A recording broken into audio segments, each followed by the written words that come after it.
process for me depends on what medium I'm working in, and I do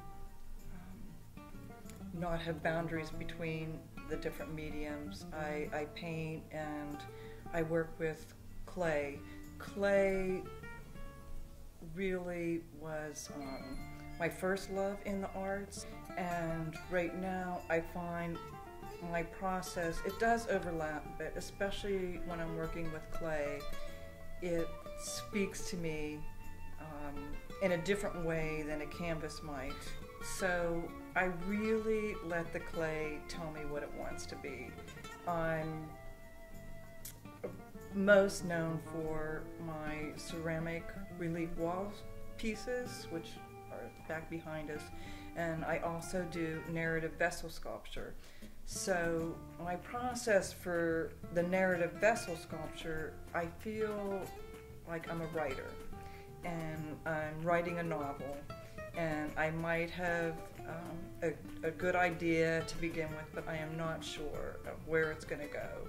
And I'll start working and scraping and pushing out and turning the piece, and figures or animals or just abstract shapes just start popping out, and I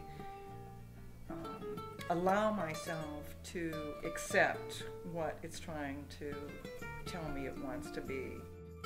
I keep notebooks, which is a big part of my process, and I'll write notes, usually titles. I might have 10 titles for a piece, or I might have an idea of, oh, I want this to be all white, and I'll put a little note in my notebook, because when you go back 3 weeks and you've been working on these other things, you don't always remember exactly.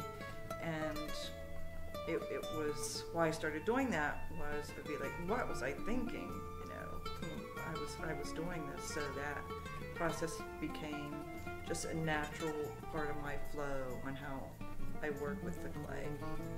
And I started painting more and outgrew my smaller studio because I wanted something more immediate. And just, okay, I can use the color right now. I can put this on the canvas, and I don't have to wait, you know, a month really. My bigger pieces, it's a month to 6 weeks turnaround. And then I started working a lot with ink, just because it was so fast, and I love the Japanese brush, and I have a wonderful collection of brushes, and just that process was even more immediate than painting with oils. So I got some really nice paper and just would do, you know, 50 sort of sumi ink sketches in one sitting.